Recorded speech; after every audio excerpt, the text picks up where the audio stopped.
Hey Sunrise, it's Andrew here with your small group questions for this week as we dive deep into Genesis 14. Now we're only covering the first half of our text in the first 17 verses as we look at the War of the Kings. And so into this text, we are introduced to a transition. We're going back to the nations briefly. And it's going to be important for us to unpack some of these issues as we work through the text. So the first thing is, what are some of the similarities of places that we've already talked about that are coming back here? And why are those places important? What does it begin to connect us to where we've been and where we're going? And so as you look back into some of the previous texts to see what's going on around us, we're going to dive a little bit deeper here.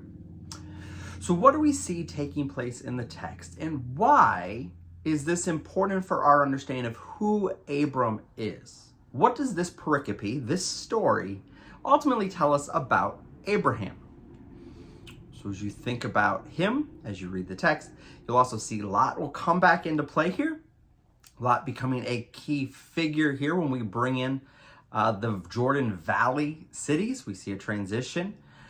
What do we now see taking place in Lot's life? We see a move here. What does that tell us about how Lot has changed from his separation with Abram? How this new life that thought to be prosperous has shifted. Again, and as we unpack that, what does this text teach us about who God is?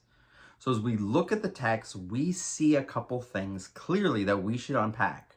One is who God is, how God responds to us in the midst of our failures, in the midst of our poor choices.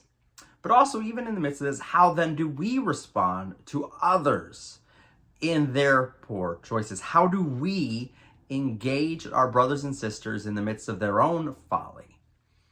So as you work through this text, I hope that you'll spend some time unpacking it. I know it's a little bit of different text as we continue to work through some of these Genesis narratives, but really think deeply about ultimately how God is at work in this text. How do we learn more about God and the worship of him through this text as we see him at work?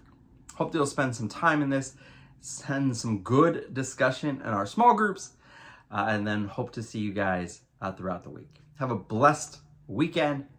We'll worship with you on Sunday.